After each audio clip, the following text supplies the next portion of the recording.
Hello, and welcome to the Modern Romantic Podcast, where we celebrate and inspire romanticism through passionate people doing incredibly incredible things.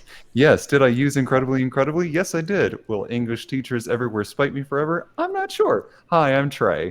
We're gonna get some emails. We are going to get so many emails, and I am joined by my host of, or the host of the podcast, Emily. Hi, Emily. Hello, I'm Emily. Can you say incredible one more time? Incredible. Um, We're good. I am so excited for our guest today because they are also equally incredible people. Emily, would you do us the honor of introducing our guests today? Absolutely. I'm so thrilled to welcome Cliff and Susan Prowse Prowse Like House. Yeah, Frost Like House. Yes. A dynamic music duo from Little Rock, Arkansas. They're known for their lively performances and vast repertoire. They've captivated audiences worldwide. So please join me in welcoming Cliff and Susan. Hello. Hello. For having us. Yay. Oh, thank you so much for being on the podcast. And I should make a correction here. I'm really sorry. It's Cliff and Susan and this little guy on your lap. So we have 3 little dogs, and this one in my lap, his name is Gibson. We call him Gibby for short. He's a rescue Maltese, and he's a crusty little white dog, and he's a lap dog, and he loves me so much. He loves Cliff too, but he loves to be in my lap. And then we have a poodle named Charlie Daniels, Toy poodle. a toy poodle, and we have a Yorkie named Booker. Oh, So this we is have so perfect. 3 little guys. We don't have children. We have 3 little fur babies. This is so perfect. What a beautiful family. Thanks. Sorry, Trey, you were going to say something. No.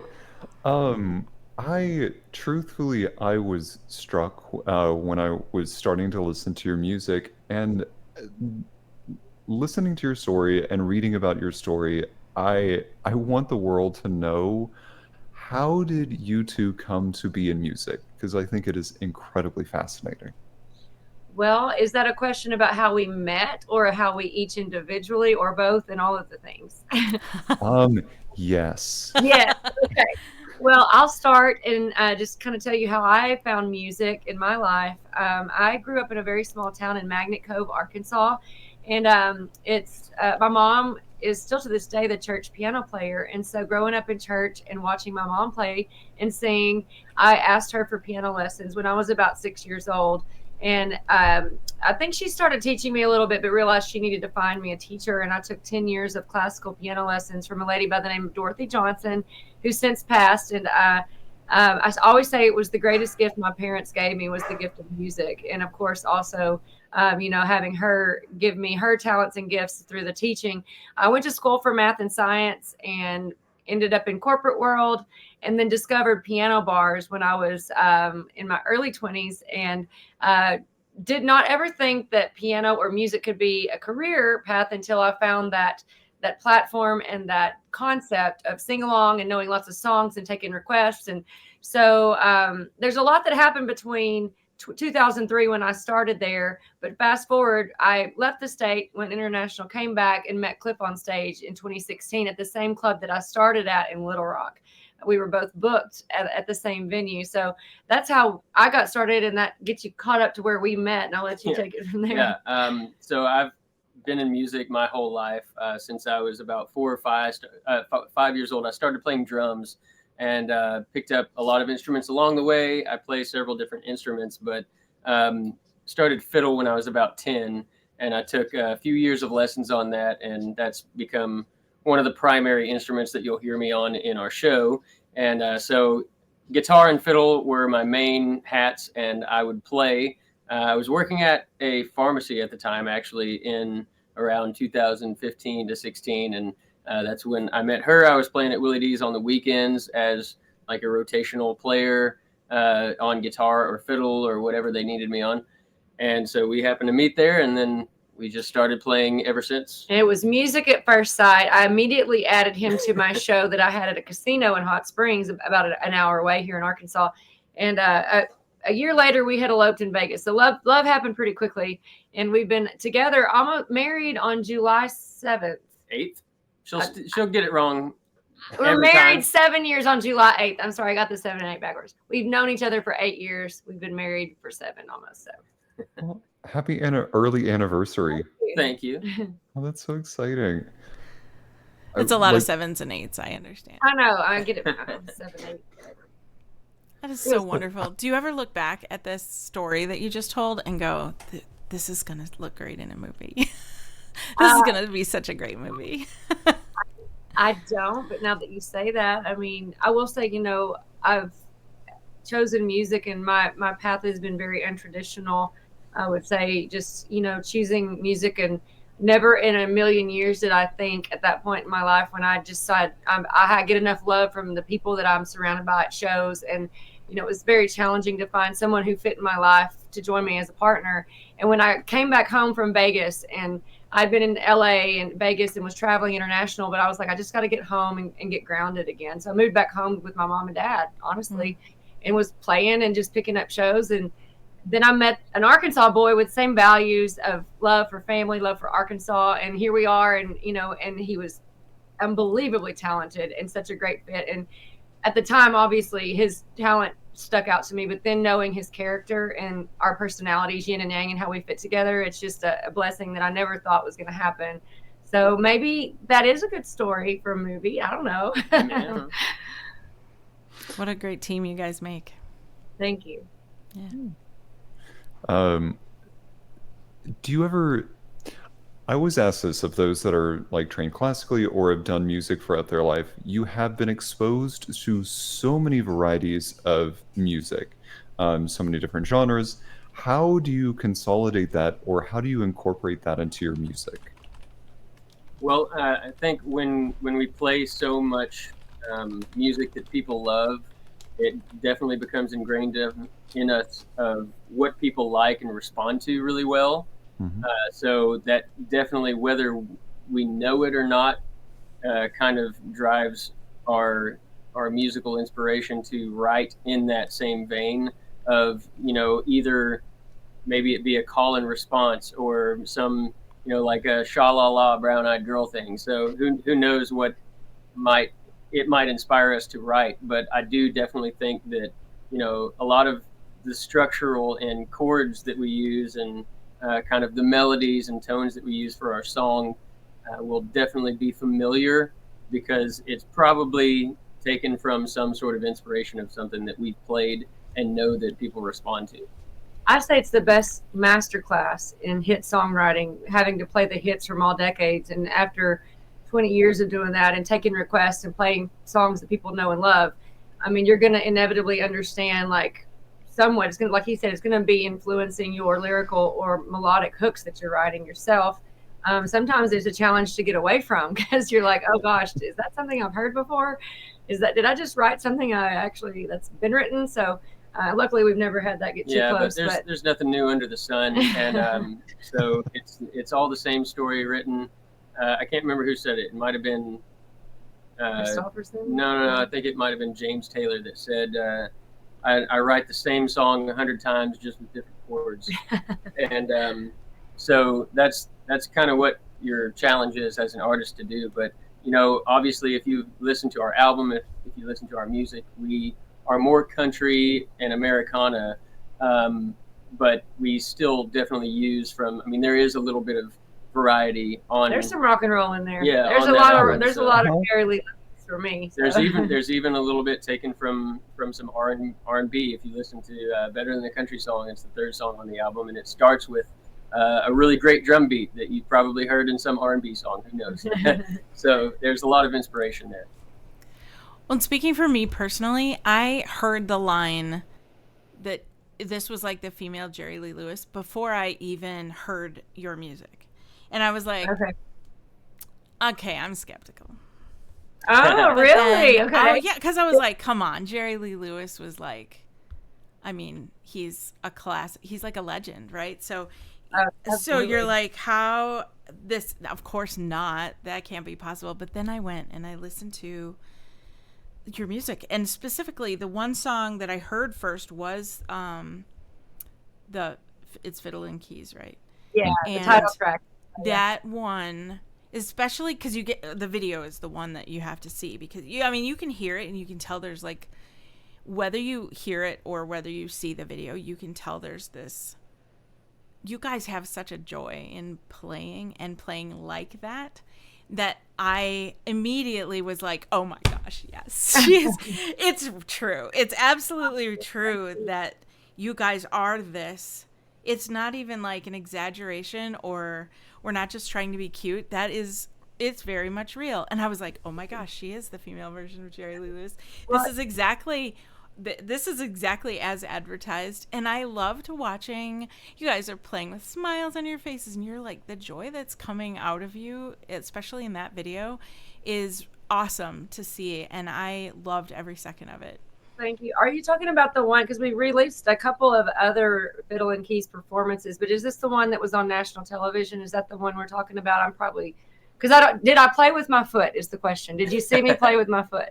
I did not see you play with your foot. So I've got 2 other videos out that were more recent. I was pretty much, so a little behind the scenes on this. When we played that song, I had not played it enough to be comfortable with how I was going to perform it, like live in front of a crowd. And we were on national television. I was like, it was a very new, I won't say I was, no stage fright really. I was in my element, but I was really focused on doing certain things, getting my parts right. And now when I play that song, maybe to a fault, probably don't play my parts exactly right, but I'm like showing out and throwing my foot up there and playing with my foot. When I say Jerry Lee Lewis, I'll throw my foot up there and play with my boot. So you'll have to check out those other 2 videos. I will. Yes. I'll send it to you. For our audio listeners, y'all can find the national TV performance of Fiddle and Keys for the ones that are just listening to it audibly. So that's one that it's actually, I think, highlighted on our Instagram. It's highlighted on all of our social media, or if you go to our Cliff and Susan YouTube, it's one of the first. It's just type in Fiddle and Keys Cliff and Susan. Okay. Yeah. Yeah, I think I just did a search and found. That's the one that we lead with. Yeah. Okay. And it's front and center on our website too, now that I think of it. So. Okay. Yeah, so great. Clearly this is like like a match made in heaven, but also like a match, musically and in other ways. That was delightful. It is delightful to listen to your work, and you have obviously such a huge repertoire, but now that you have like your own music out, how does that feel to come out with your own? Well, it's definitely, I think the most, I guess the good feelings that we get is that people actually really respond to it and really like it and start singing it. And requesting it. And I mean, we love writing our own music, obviously, as artists. It's like, liken it to, you can trace different art and it looks cool and it looks good. And some people will be like, hey, that's really good. That's really cool that you did that. But when you paint something from your own mind and heart and people really like it, it's a totally different experience. It's a very vulnerable thing. So when we write our own music and finally perform it in front of people, it's a different feeling. It's exhilarating, but it's really I can't think of the word right now, but it's very not inspiring. Fulfilling. Fulfilling. It's very fulfilling when they actually really respond to it and start singing the words before you're even through with the song. So that's really the best part of it to me. And also one of the songs that we also did on national television it's called A Song for Granddad. And we've had more engagement and more actual success with that viewer count on Facebook. And so many people, when they hear this song that Cliff wrote about his late grandfather, we have people talking about how it made them cry and it made them remember, and they connect on this deep level with the song that Cliff wrote. It's just, that's magical to me. And I'd like to also bring up that, there's art in songwriting, but there's also art in the performance art, which is where I love, like that throwing my foot up there or getting a crowd to respond and taking them on a journey, building a set list or pulling out songs from my hip pocket because I know it's going to work at this right time with this certain crowd because I can read them, I know them, they like this certain thing, or maybe we need to change it up and try a new thing and wow them with the new element, throw him on harmonica because he hadn't played it yet, or pull out the fiddle, or just a new different thing, something that makes them want to raise their hands up in the air or sing more.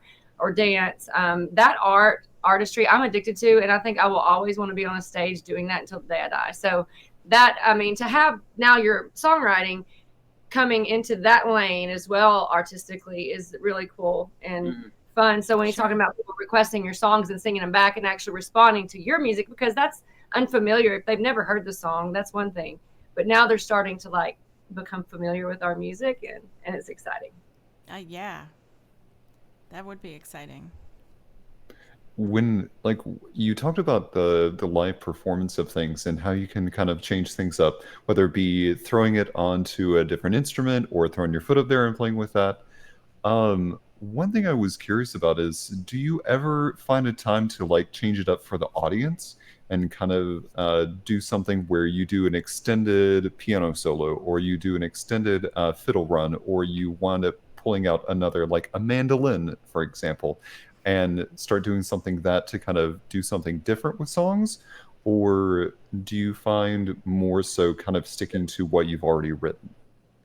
We both got an answer for that. You go first. Well, I was gonna say, as the most recent thing is, we actually did an online show, and the song I just mentioned earlier, "Better Than the Country Song," starts off with the drum beat, and it typically is just the drum beat, and then we all kick in as a band, or as our duo with the drum machine. With the drum machine, but we usually all kick in, for the main riff, like musical riff. But we recently started doing where I picked up the harmonica during an online show and was just like kind of vamping with the harmonica over the drum beat. And we really liked that, and people really liked that. So we started doing that all of a sudden, and incorporating that on every time we play it. And we even incorporated it today when we built a new track that we're going to start playing to. And so there was an old Clint Black song. I forget the name of that song, but we forget it every time. There is a really cool harmonica solo that just is just hanging out on the front end of this song before the full band kicks in. So anyway, that was kind of a drum beat, or is it just no. Yeah, harmonica? I'm pretty sure there's a drum beat. Okay. But what I wanted to say was, many times during our cover shows, we absolutely will sometimes extend if people are dancing and we want to keep them dancing. Well, we'll extend the song. We'll add an extra solo. We might change it. We're always doing something different. We might do a mashup where I'm throwing two songs together, or we're just blending them like a DJ into the next song and taking them on a journey. So it's really a craft and an art of reading a crowd and then letting your music adapt to those moments, and creating that fluidly is, I think, a skill set that seasoned performers inevitably come up with, and I enjoy that. That's part of my excitement during the night. Well, and also that makes it so no two performances are the same, and it makes sense that you have people that follow you from show to see these. Oh, yeah. Thank you. Yeah, and I would say, we're going to play a lot of the same, a joke at the end. Come back tomorrow night, we'll play all the same songs in a different order. Well, I mean, there's some truth to that, but we have a lot of songs that we know now, and now that I've got Cliff as a partner, he is like a musical brain encyclopedia. If he's heard it before, sometimes all he needs is just to pull up the lyrics, and then he's got the song, and we're doing like 2 or 3 songs I didn't even know we could do that night, and we got it covered. Case in point, Shenandoah, 2 Dozen Roses. They send us $5 with the cash app to the stage. We have a little process, a system that we implemented that people can go to iwantasong.com while they're in our show, and they can send their requests to my device, and we'll take requests. It can be through a text message or through Cash App and Venmo. So we've monetized it, but it doesn't have to be. It's free too. Yeah. And they send all these things coming at us, and he surprised me. And then we went over this group of table because, they were like, wow, okay, you knew that song. And they were skeptical at first, they said. And then when we pulled it off, we were like, those shows that she's talking about are a lot of times all requests. So sometimes we have no idea what we're going to play. So there is definitely not a show that's the same ever. No. And so it's really fun. We never know what they're going to request. They might request a song that we've never played, but we both know that we're like, why haven't we played that one? Yeah. So that's really somebody's cool. asking, it looks like Sandra. Sawyer. Sandra, hello. Where do y'all tour, and do you mainly stay in Arkansas? That's a great question. I'm sure we'll get to that in a minute, but I'll answer that quickly if y'all don't mind. Yeah, go for it. About 80% of our time in the state of Arkansas right now. We're here right now live from our music studio in our home in Little Rock, Arkansas. We do a lot. We have about a 5.5-month contract at Oaklawn Casino in Hot Springs during the thoroughbred racing season, which is a big fun time and one of the big really one of the most notable things about Hot Springs in Arkansas. And then we go to Santa Barbara all of July every year. We play on State Street at the Red Piano for 6 nights a week for a month. And then that same model and venue name, which was the same owners that started it, they are, we go to in November to the island of St. Martin, and we spend a month in the Caribbean. So it's a tough life for sure on that month, but but we do enjoy being balanced in our travels. But I feel I need some travel. But after 20 years of traveling internationally, I really am a homebody. So we do expect, though, in our next 18 months to really branch out and get some more national locations. We'd love to be on tour with someone or pick up some dates where we can get out, and especially in our tri-state area. Yeah, I definitely think we'll be hitting up a lot more of the states pretty soon. And yeah, but you can check it out on our cliffandsusan.live website. We always have our schedule there, and even on our Facebook, you can check it out. Yeah. I saw you were going to be in Santa Barbara, and I got really excited because I have family there, and I was like, oh, I was born there, and I was like, oh, I should go back and visit them and then come to the show. Well, we're there for a whole month. Maybe you could. It's it's a beautiful place. Did you go to USBC? No, I moved out of Santa Barbara when I was 5. I had no control over that decision. UCSB. Yeah. UCSB. I said that wrong. I knew what you meant, though. Yeah. No, I didn't. I'm from Santa Barbara anyway. Sadly. That would have been cool, but no. No, I get to go back once in a while, though, and see family, and I get to see how beautiful it still is, and that weather. As long as there aren't fires, it's beautiful. Right. Yeah, we did go whenever it just had the fires, and then there were the mudslides because the rain came after the fires, and then it was just, And fun story, Brad Paisley, we got to meet one of Cliff's guitar heroes in Santa Barbara. He was doing a lot of pop-ups and showing up and like doing to support the local businesses and drive revenue to like coffee shops and bars and restaurants. And that was right after the mudslide. Yeah, it was. Yeah, he was. That's why he was helping them kind of rebuild. And we got to meet Brad Paisley, took a picture, and he signed Cliff's guitar. So that was cool. Oh, cool! Wow. That's exciting. Wow. How fun! Oh my gosh. Oh, I had a question that left me. Oh, right. I do want to go back. I promise we'll come back to musical heroes for a second, but I do want to ask before we get too far away. When you're performing live, you talked about like kind of changing up the set or kind of extending things. How do you communicate that on stage with each other? Do you have like a signal or something? Okay, this means keep going, and I'm taking my little pointer finger for those on the audio only, and I'm just doing a little round like we're gonna keep going. It's like a keep going, or my hand like a fist in the air means we're about to stop. Sometimes if I'm like at the end when we're gonna tag the ending, I'll hold up how many times I'm gonna tag, so how many fingers, and that's just like musically we'll get at this point we'll just give each other an eyeball. Yeah, a lot of times if there's some song or if we've mashed 2 songs up together before and we know it works, then we kind of can just look at each other and know like we're gonna do it again. And we've done shows together for so long, we're pretty much, we even know what song we're about to play. The other one's about to play, so after I end, how we do it is we kind of basically just go back and forth, just like dueling pianos, if you've been to a dueling piano show, which is where we met. And so we kind of use that same concept. And I think it really keeps the versatile, of not hearing too much of one voice. It kind of changes up the dynamic a little bit. But I'll end a song, or she'll end a song, and she'll be like, play this one. And I'm like, that's what I'm doing. That's what I'm about to do right now. So I'm barking orders off the microphone a lot of times too. And, or having a conversation just to kind of be like, hey, if there's something I need to tell him, I can, because I'm pretty close to him in the show, and I can, give him a heads up on something. There's something, but when he was talking about back and forth, it's almost like running a race. We're running this marathon and we're just passing the baton back and forth. And you never know what your partner's going to do. And that can be a good and a bad thing. Like sometimes I'll be like, why did you make that call? I just got him. Why are you gonna do that? Or he just nails it and I make a bad call, But that's part of it's almost like playing a game, because you've got this crowd. You never know like who you can make a character out of in the crowd and get them to do something cool, and all of these tools we have in our toolbox to make a crowd have fun. And we're just kind of pulling from that.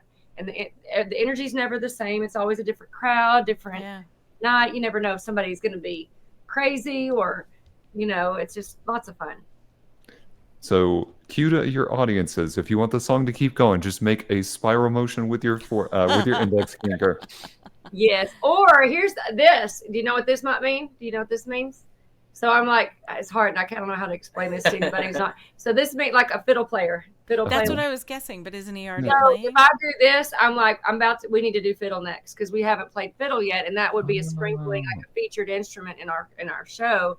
And the reason I need to tell him fiddle is he needs to know if there's this song, grab your fiddle, because it takes him a minute to put his guitar down and get the fiddle. And we're just like, we don't want to sit there in dead air as like the antithesis of the show. Yeah, I get it.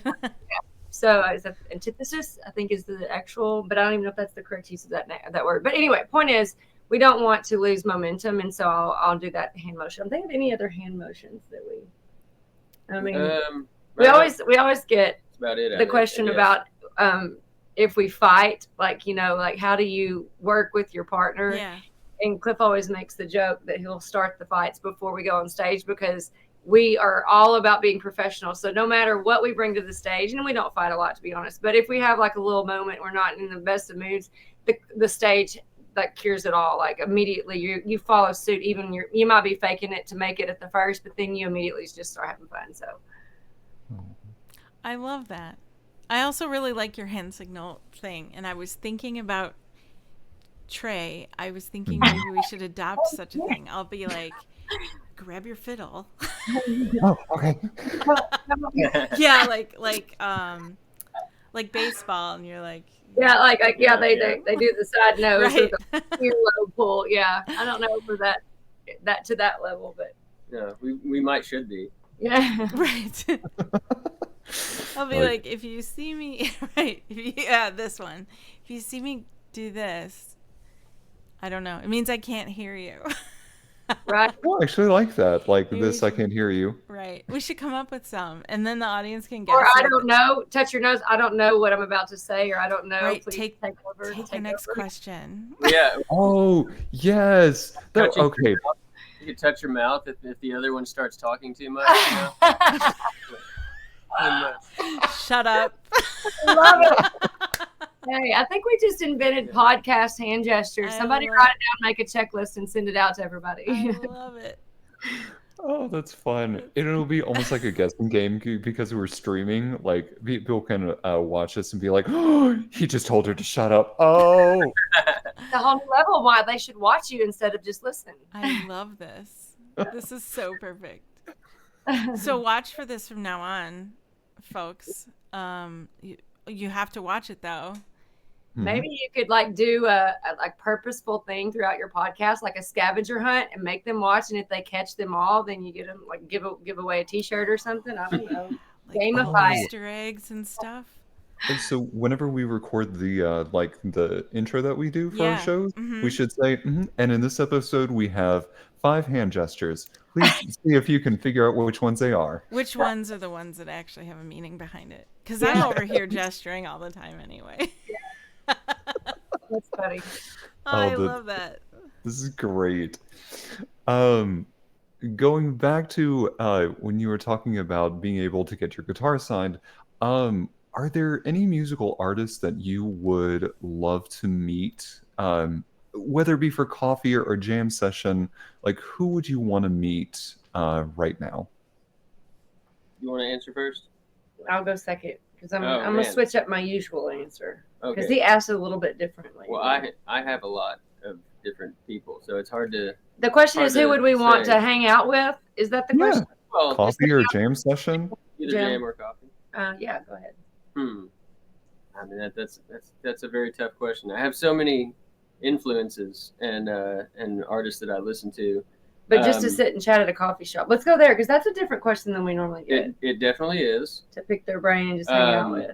Well, okay, so I'm just gonna go for a guitarist perspective, because I could choose a lot of different artists. Like I mean, Dave Grohl would be amazing to hang out with. But there's a guitarist from Wisconsin that I love, and his name is Greg Koch, and he is like freaking 6'8", and he's just the funniest dude ever. He's got a very interesting and outgoing personality, and he's extremely funny. And Is so he the it'd one be that you fun. watch his YouTube channel? Well, he does these does guitar demos for Wildwood Guitars, and even those guitar demo videos are like, you'll make you spit your coffee out. But he's just a very odd bird, but he's an incredible guitarist too. So he would be fun to hang out and just hang out with or jam with. But yeah. I'm gonna go. I'm gonna go Willie Nelson Okay. on the hangout. And I hope he's doing well, because I know he's had some health issues, like literally right now, and he went off tour. But Willie has just been, I don't know, I've always wanted to play a song with Willie Nelson. And then I would go Dolly Parton, because I mean, some of these treasures, and I just that would be awesome. And I really love Lainey Wilson. She's really rocking her career right now, so I'd probably want to hang out with her. She seems very cool and down to earth, and just really admire her work ethic and her values and her artistry. So those would be mine. Those are great answers. So Greg, Lainey, Dolly, and Willie, if you're listening. Or if someone's listening that knows one of them. Yeah.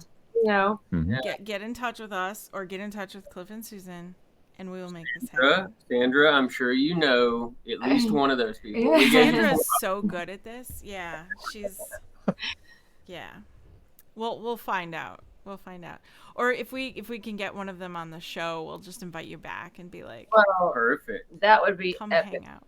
Yes. Okay, I like this idea. New goals. Trey, your video froze for a second. Oh, you're good now. You're good now. Okay. Yeah. Sorry. Sandra says you're best. I didn't mean to do this because I can't hear you. My ear actually itched. Now you got a problem. We're gonna be very careful. Yeah. You can derail the whole podcast because of an itch. That's great. I'll just go silently cry in a corner. It's fine. Oh, God. I'm so sorry. We might need to redo the whole hand gesture thing. The fun, I will mention that Dolly is developing a musical based on her life, and is, I think, don't quote me on this, but I think she's trying to take it to Broadway. So I am honestly very much looking forward to seeing that, because I would love to see a story about her life in musical format. I just got chills. That means it's probably going to happen, and it's really cool or whatever. Do you get chills when like things are like the universe is telling you yes? Yeah, yes. And I'm like, okay, yeah, that's probably going to happen. And maybe we'll get to see it, but that would be incredible. And I'm sure she's going to do it, right? She's going to be casted in her. I would hope. I don't think so. I think she's taking the like the executive producer role. She might do like a walk-on sort of thing, but not. I don't think she's going to be doing like 8 shows a week. Yeah. Well, there's a meme that runs around about her where she went to a drag show, Dolly lookalike, and she went and entered and lost. And they've got this picture of her and the drag queen that won, and it's so cute. It's adorable. And yeah, so she was like, I went and I didn't even win my own contest. Well, that same thing happened. The same thing happened to Adele. I saw that one. Yes. It wasn't just a lookalike; it was like a singing thing. Like she did the whole thing, and she lost. She didn't even sound like herself. I guess. I saw that one too. That one's. I love that sort of thing. I think if I was that famous, I would show up to things like that. Yeah. It'd be like the lookalike thing, or the whole. Just show up in random places where nobody would expect you. Yeah. Yeah, like Bill Murray does that sometimes. I would like show up to somebody's. I probably wouldn't crash a wedding because I don't feel like that's respectful. But, I but a funeral maybe. Oh no! Come on now, don't go dark on us. That's terrible. leave it to Cliff. He's got very dark and dry humor. No, I love that. That's so great. Trey, I promise I will show up to your funeral. Oh, thank you. Likewise. But who said I'm going first? Oh. That was ominous. Well, I would happily show up to yours, Thank and I would give the eulogy. Oh. So I'm going to ask y'all. Can I interview y'all? I have Oh, a question. sure. Of Yeah, course. absolutely. If you could have any celebrity crash your funeral, who would it be and why? Crash my funeral? Yeah. Oh gosh. I've never even thought about Question. I think. I mean, That's that's really probably good. the ever has anybody that. Okay, asked. so I want you to think of the answer to the same question for yourself, but Okay. Okay. who would I want to crash my funeral? Meaning, like all your family and friends, you're not going to know. You're not going to obviously. Yeah, I'm dead. Right. It's just really like more about your family and friends being This like, is- holy crap. somebody to show up and just, Yeah. you know, honestly, I feel part of me kind of wants Joan Rivers to show up and like tell my family like how it is. Yeah. I feel like it has to be somebody like that. Somebody who's like sassy enough to be able to just tell strangers like you Yeah. need to stop. Yeah. But also like somebody that they would like respect. I think Yeah. Dolly would actually be a good I know choice. Dolly's she's just a good, like, that's a safe bet with Dolly It on everything. is. Yeah. Or What do you like think, Ray? This is going to be odd. I have two different ones. First one is going to be Chapel Roan, Okay. mostly because she is a very authentic performer. She's incredibly popular right now, but I think she as a person is just incredibly good. So I would love for her to show up, or Monet Exchange. Okay. Drag queen, but funny enough, very authentic, can sing like nobody's business, but is also going to be sassy enough to give everybody the what's what Okay. at my funeral. Cool. Cool. Do you have one? I'm thinking of several, and I'm debating which one is. I don't know. I might have to change my answer. This is hard. You know, this is really actually hard because I asked the question. I didn't even think too hard for myself, but I think it would be amazing if Mike Myers would show up, but dressed as Dr. Evil. yeah. Oh, I love this answer. This is good. This is great. But okay, all right, I do want to I want to say that it's super controversial, but can you just imagine a eulogy given by Trump? Like, he was the greatest guy, the best, actually. Just like that would be hysterical. Or even Biden showing up. Like, to know, I mean, either way, you're gonna like piss somebody off and make somebody happy. Right. But that would be just a that would be It would a really- bad it joke. would They really would make know a that you statement. made it happen. They would know that you oh no did no that. I doubt it. It. No, this is just completely random. Yeah. Like some random celebrity shows up. I guess don't it know. it makes your whole funeral unforgettable. Mm. And I guess that's kind of, but I kind of like the idea of the shock factor. I'm gonna go with Dolly because why not? I mean, I still say come on. Dr. Dr. Evil and Dr. Dolly. Those Evil's are a our good one too. Those are both Sorry so if I good. went the wrong direction with Maybe the if you had podcast. many. No. I was thinking like Queen Elizabeth, but she's gone. Yeah. Both of them, first and second. I wasn't even thinking of like not non-living. Well, no, like, or just Yeah, like, but I mean, like if you could The bring Pope? someone back, you know. the Pope. the Pope shows up at my funeral. That's what I want. I'm not Yeah. Catholic, but if I don't even care. I want the Pope to show up at my funeral. Wow. Everyone would be like, "Whoa, That's funny. what do we do now?" I now have like this incredibly vivid picture of all of these specters showing up at a funeral and just haunting everybody that shows up. I don't know why. This is incredibly macabre, and I'm sorry. Love that we went here. This is great. If Whoopi Goldberg showed up, it'd be like the movie Ghost, right? Oh, yeah, Oh yeah. that would be great. Yeah, have her like start talking like she's talking to you. Yeah. It's a good idea. Invite like Demi Moore and Bruce Willis to the Yeah. funeral, just in case. You mean wait, Patrick Swayze. Oh, Patrick Swayze. Oh, they were married. Oh, I screwed that up. Well, but also Bruce Willis had the Sixth Sense, different You're ghost. right. Totally different thing. Yeah. Wow. So where are we going with this? I don't know. I don't know, but it was this fun. this was fun. I'm here for it. We derailed. So I was gonna ask though, what are some pivotal moments like in your musical backgrounds, whether together or separately, that kind of shaped the sound you have now, or at least your style that you have now? for me, it would be just, but when I heard Jerry Lee Lewis style playing, it's actually a song when I was probably 9 or 10 years old, and I heard a girl at one of our recitals in my classical training years. She played a song called Bumble Boogie, which is a left hand boogie woogie bass, and it's very similar to like a lot of bass hand patterns in boogie woogie piano, rockabilly style piano playing. Jerry Lee Lewis. Some guitar players play, I would say Chuck Berry, if you want to go in the guitar lane. But when I heard that type of piano playing, I just knew I wanted to play like that. So I love boogie woogie style, and that'll always be in my hands. And then blues, when I learned a blues scale and learned how to play all the blue notes, and blues and boogie woogie for me. Yeah.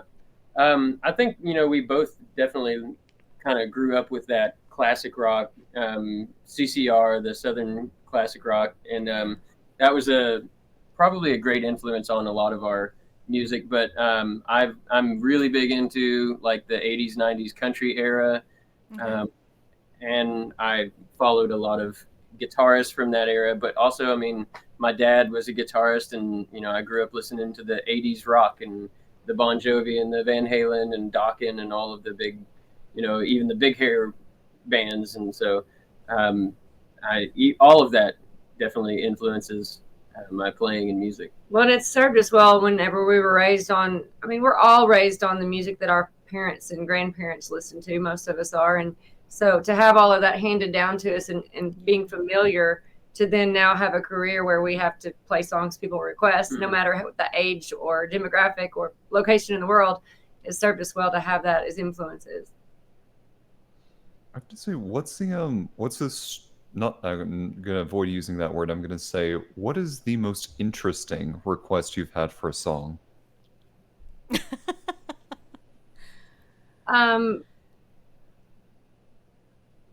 I would just say anything that's cross genre, that's like, this is more just kind of rhetorical in nature, but like anytime we're in a crowd and we think we got them figured out, and somebody comes up and requests Metallica, or like some B-side Prince that we know, or something that's like we're like a musical, like Broadway shows. We're not really up on, like, I have so many colleagues that know like all of these musicals and play in Hollywood at this show bar, and I'm like, I would so be a fish out of water in that venue. I need some homework on that for sure. But so those would be probably the most odd requests, but more rhetorical in nature. Like, I mean, anything that's like explicit in nature, super explicit.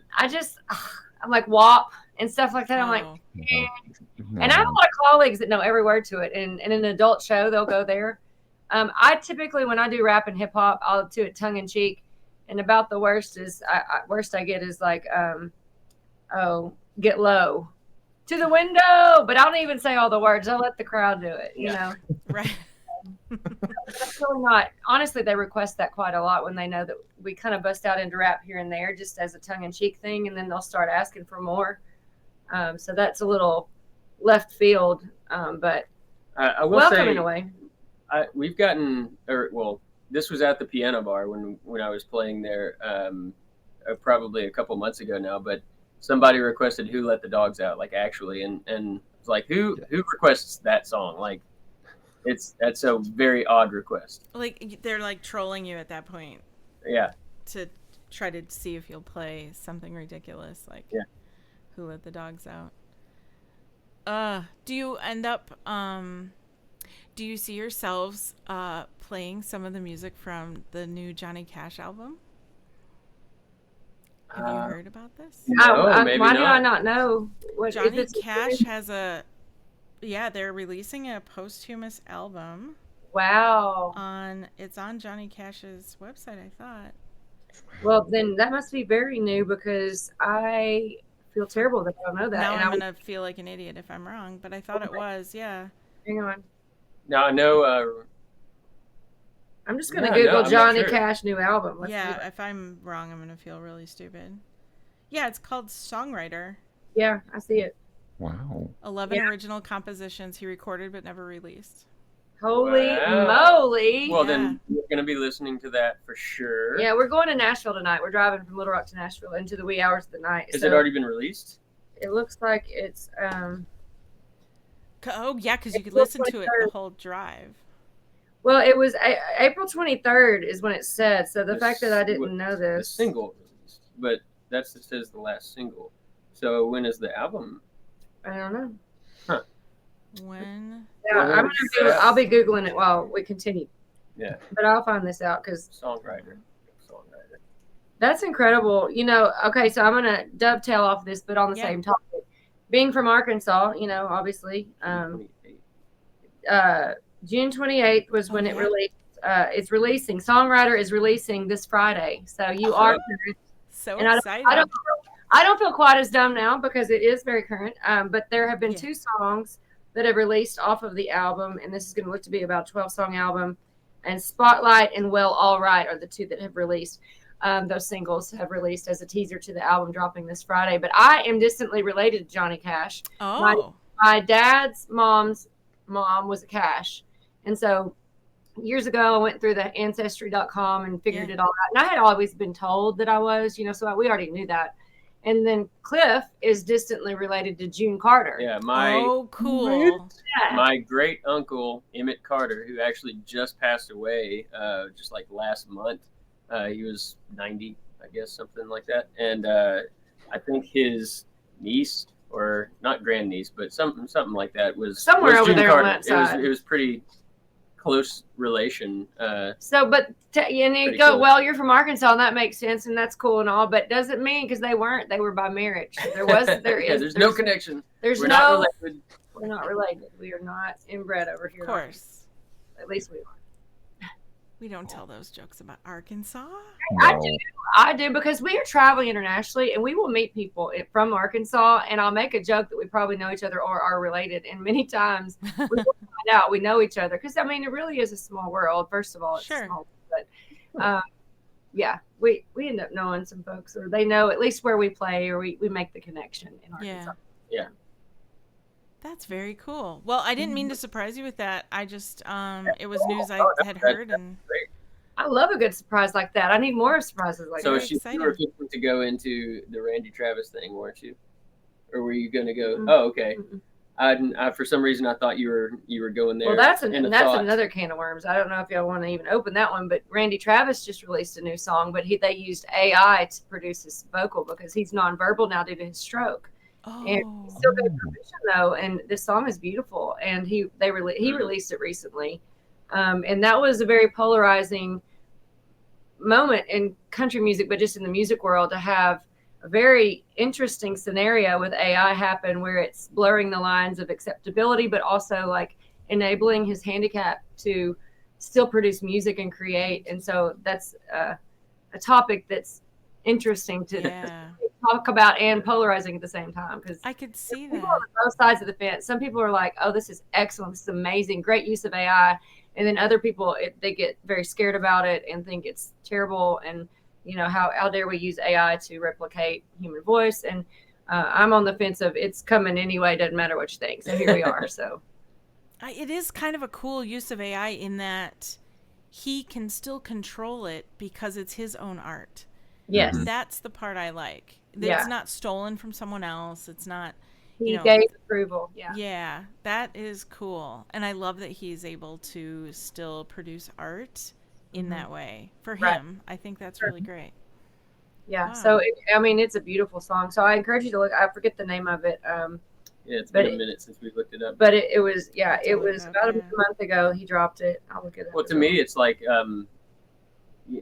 especially with his disability of not having his voice anymore. I mean, it's like, well, why not give him that opportunity? It's like if someone that lost their legs and it's like, well, here's a pair of legs, but oh no, don't give them those legs. Those are fake. Yeah, you know, that's a great analogy. It's called Where That Came From. Where That Came From. Okay.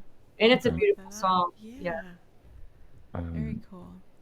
Well, before it gets much later, I want to mention that you also have other things, other pans in the fire. You have a podcast. You have Big Red Dog Productions. You have, I believe, you still have Rainy Ray. Rainy Ray. Rainy Ray. I'm sorry, I said it wrong. Okay. it's kind of like a rainy day, but Rainy Ray, it's just a name I came up for our store. I have watercolor paintings that I do, Yeah. and I've dabbled in making jewelry, and so I wanted just like a brand that I could set aside and be like, that's my e-commerce store.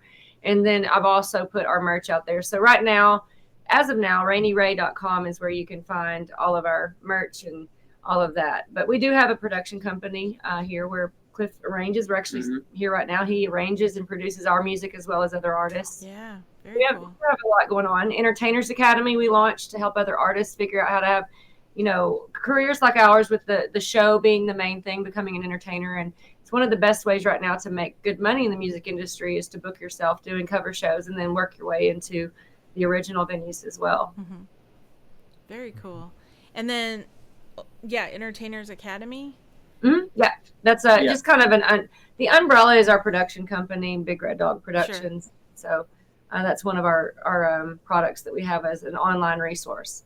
Very cool. You have a lot going on, and you're so good at it all. I'm amazed. That's so great. Well, thank you. I think as artists, we have to wear many hats and have a lot of different avenues to have stability. But also, I think our creativity starts kind of stepping outside of lanes and going in different directions. So you have to be careful of that and not get yourself spread too thin. But diversifying your portfolio, I feel, is important to pay your bills. Luckily, we've worked very hard for years to get to where now our shows pay our bills. So we are doing music full time, but I have a few marketing clients that I have on the side that I help run their branding and marketing, and that's a music venue. And then my brother's dental practice. So a couple of side hustles, but I love it because I learned how to do the marketing for my music career and have the skill set that I now can package up and offer outside of music. And so, several hats. Probably too many hats if you ask Cliff, but it's a lot of hats. But also, I believe when you're multi-talented and you have other things like watercolor, you should be able to go do those things too. Like, there's nothing that says you have to only focus on one type of art. And I like that you're multifaceted and multi-talented that way. Well, it is part of the fact that we don't have enough time for her to do that. So that is tough. Yeah. Cliff is a handy woodworker, and what else do you do?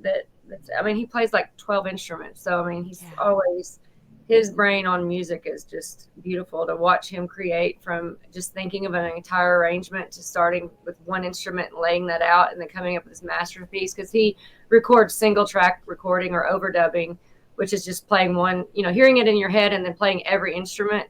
In fact, fun fact about our debut album, Fiddle and Keys, those 12 songs, 10 of those 12 songs he produced and played most every instrument on that album. Wow. So you're hearing that he's actually, it's not a full band. It's like Cliff, except for I play keys, of course. I'm playing my keyboard parts and singing that he can't.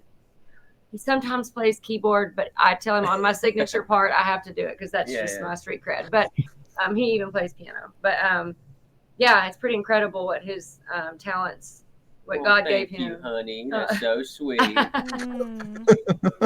It's also brilliant to watch her paint and be able to bring life to some beautiful piece of art. I'm really shy about my painting. She is, and she should not be, because she's very good. I don't think I'm very good. I have major imposter syndrome. I don't think I'm very good at what I do sometimes. I'm like, man, is this any good? But it's so funny, the imposter syndrome that she mentions. It's like every song that we start, I always feel like, man, this is just probably going to turn out to be a pile of garbage, and I'm gonna hate it. And then at the end, sometimes, most every time, we're happy with it, and it. When he works with the client, I think when they that's come the in, biggest part. When he works with a songwriter who comes into the studio and wants him to produce their song, and most every time, they don't have a full band or have worked with the band at this point, and they just want him to bring their song to life.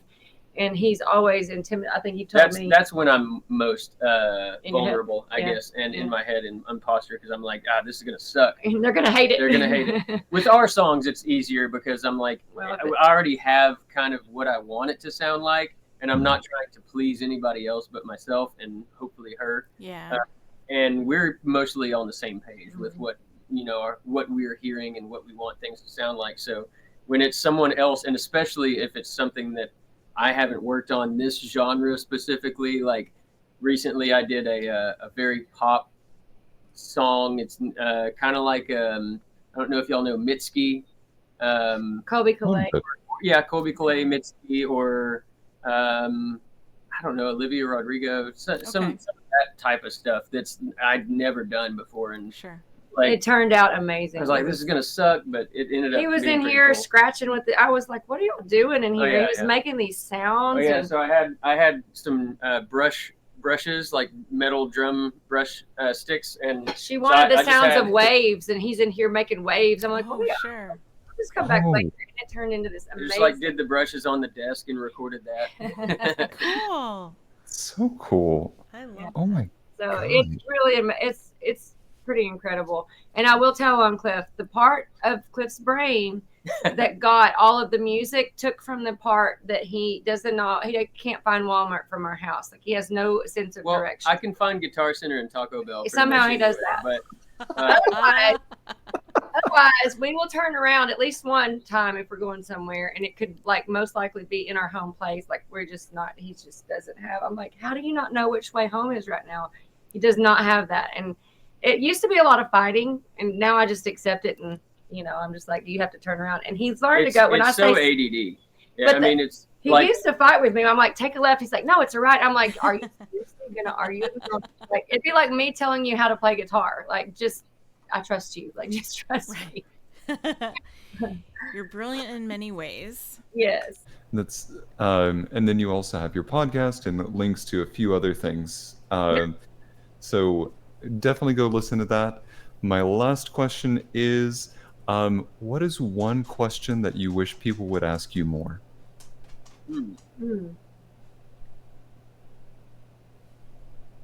Wow. you ask good questions. You asked very good questions. While he's thinking on that, I want to tell you guys, I could sit here and talk to y'all for another hour. This has been very we've enjoyable. really enjoyed it. Yeah. Oh, thank you. So, and by the way, we don't have a hard stop at 8 because the girl that's going to stay with our dogs tonight is running late, so we're good on time. Oh, okay. I was looking at that. I'll just go ahead and say it's an easy answer. Ask about our dogs more. Oh, or really? or just because I could talk about dogs forever, but also, if you're a nerd like me, ask me some nerdy stuff about the studio or like specifics on guitars, because I'll talk about that forever. Oh yeah, we didn't even get into that. Nobody asked the specifics, because you'll be playing this amazing guitar, like and then nobody knows what you're playing, but when someone does, it's really exciting for me, because they're like, oh my God, is that a 1960 Gibson ES30? So that's exciting for me. I would say maybe just because I never talk about it, not that I necessarily need to talk about it, but just my background and how I grew up and my family, and like growing up on a farm, and like talking more about my childhood, because it was a very wholesome, happy childhood, and I grew up riding horses, and so that, or my college degree is in pure mathematics and physics, so I could go geek out on a lot of metaphysical. AI is always at the forefront. I'm studying constantly physics and math and knowing what's coming. Futurist, I study all of that stuff, and so I don't really talk a lot about that on interviews. I do share some of it on my social media, but that would probably be, that's something I could sit and talk to anybody who's in that same space. Like I could sit and talk for hours to them about that. Cool. And it's so outside of music, for the most part. And I'll say one more answer is, I do like to share like why we wrote a song. So I do like sharing if someone asks what made you want to write that song. That's fun to share. Mm-hmm. Oh, those are some Good questions. answers. Yeah. Those are some good answers. R&D over here going for you figuring out what to ask people on podcasts. That's a great little research opportunity to ask your guests that, because now I can tell you know what you're doing. How many of these have y'all done? A lot, I can tell. We're on like 103 now. Yeah, that's incredible. It's great. For us, it's mostly just natural curiosity. Yeah. We both have strong retail backgrounds. So we got, you talk to people and. Well, they say on the curiosity word, they say if AI is allowed to seek truth and curiosity, that we're going to be safe. When we start not allowing it to do that and giving it parameters to force it to think certain ways, we're not going to be safe. So Elon was talking about that. So I like the word curiosity, because I think if we have that just ever wanting to know and learn and grow, that's a beautiful thing. And And then, of course, we need to seek truth. I mean, Yeah. that's obvious to me. Fascinating. I would love to geek out for just a second because Sure. I know I do actually love math quite a Okay. bit. And Sure. I do, now I am not to the level of like physics and pure mathematics that you are. Well, However, it's been a couple of years since I've been, I mean, just a few years since I've been in college. So I'm probably. She asked me math for some reason. Don't ask me what 3 plus 8 is, but I got you on some calculus. for those that might be listening, what's a good resource that you would recommend for those that are trying to improve their math skills? Well, math skills specifically, I can't really answer that. What's a good resource here? I would just say, just in general, YouTube is always going to be your go-to to learn anything. I don't care if you're trying to change your oil in your car or you're trying to learn math equations. I mean, YouTube, there's somebody out there sharing how to on YouTube.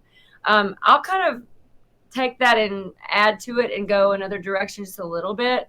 My favorite thing right now to learn in the math and science, realm, there's a couple podcasts, and actually I'll just pull them up because they're right here on my phone. The podcast and actually the videos, because I watch podcasts more than I do listen. Well, kind of both. I fall asleep watching them, and then I'm listening as I'm falling asleep. But Lex Friedman, Andrew Huberman, Tom Bilyeu, Peter Diamandis, and then anything Ray Kurzweil. Ray Kurzweil is a mathematician, futurist, physicist, scientist who has predicted, and he made Kurzweil pianos. He's just always been an innovator and has had really, really successful predictions for many, many years on where science and math is headed. And so anything Ray Kurzweil, and he will be interviewed across many different platforms. So if you just type in Ray Kurzweil and go listen, he actually has a new book out called The Singularity is Nearer. He had one called The Singularity is Near. Now the most recent is updated for like the last year or two. The Singularity is nearer. Nearer. And so he is near my very good. So any of those resources, they interview and talk about health science, AI, futurism related to, science and where we're headed in the world. So that would be my recommendation. I used to use Lumosity a lot. That's a really good brain app. Yeah. That's good. Yeah. That's really cool. It's been a minute since I've had to actively do more complex math, and it kills me to this day that I didn't keep up with it. So that's my little side of nerdism. But then there's that other side of me that's like cosplaying and figuring out sewing techniques and advanced things, and I've got like French seams to do.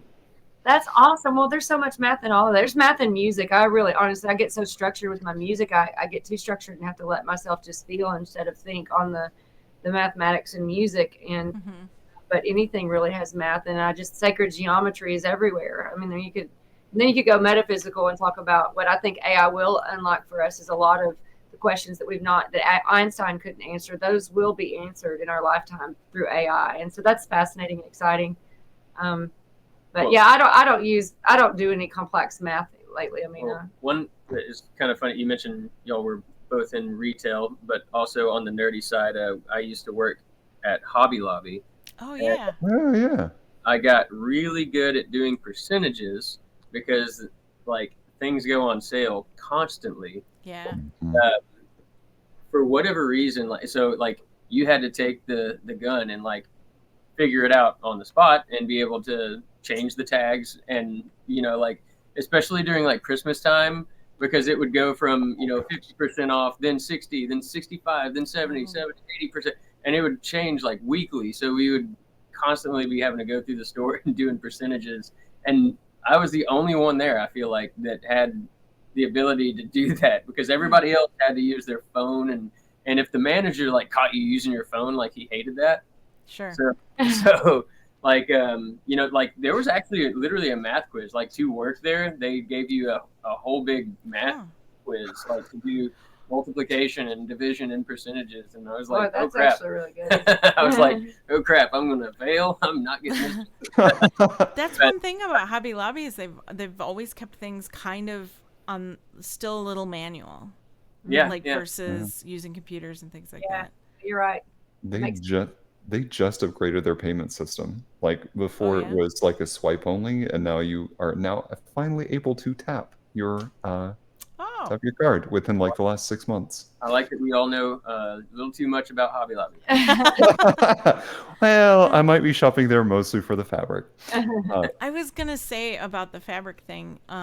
When Trey sent me a message, I don't know how many months ago it has been now, but recently, about making a kilt. And the thing about kilts that I learned from making them, because we both do costuming, is it's very mathematical, because making those pleats relies on the appearance in the end of how the pleats go to preserve that the plaid pattern. It requires you to calculate what the repeat of the pattern is, and then how deep your pleat is, and so there's a lot of math in kilt making. Absolutely. And a lot of people don't even think about it. What were you gonna say? Oh no, that's a remind me to ask you about that later. Okay. Those means are I actually learned to sew. My mom taught me to sew. So Oh, yeah? during the pandemic, whenever we lost all of our gigs and there were no masks to be found, everybody had to wear a mask, but there were you couldn't find a mask. Now you can find them everywhere. But Yeah. so I went to making masks. Cliff and I made over 2,000 masks and started selling them to people, sending them to Wow. the post office to make money so we could survive. So I don't know if I'll ever want to ever make another mask, but we Sure. had I had a little too much fun, ordered way too many fabrics because I was like, everybody wants all the patterns. We still have a whole storage room full of just fabric. And I do have some ideas now for some fashion stylist stuff to do for our show and Fun. with the fabric. We'll see how that goes, but I think you'll I hope it doesn't smell bad from storage. It might need to be washed. They're in nice plastic tubs. They might smell like plastic tubs, but And fabric's washable. Yeah. I can't wait to see what you do with that. That's exciting. Thank you. Gosh. How fun. Well, Cliff, Susan, I have had a blast talking to you. I really want you to come back on the podcast for another time. Will you please come back? Absolutely. Absolutely. Let's do So it. fun. Maybe I'll have a different dog in my lap next time. Y'all are so much fun. I wish you the best with the podcast. Thank and you. You're doing a great job, and let us know, and we'll come back on and talk about whatever. I love it. Thank you. Absolutely. Yeah, Thank me you. too. I'm excited about that. Well, seriously, please go check out Cliff and Susan wherever you might be interacting with them, whether it be on social media, their YouTube page, or live in person, preferably live in person, so that you're supporting them. Especially if you're Willie, Dolly, Greg, or I Lane. forgot the last one. What? Lainey Wilson. Yes, Lainey. Yeah. Then please check them out live Yes. in person. As we close this episode out, we have two special dedications. The first one is, as always, to Joe Camone, our moderator, fellow comedian, passionate encourager, and greatly missed friend. The second one goes out to Sandra Sawyer, our producer, our encourager, our cheerleader, our just everything that we need her to be. Her birthday is upcoming, and we wanted to say an early happy birthday.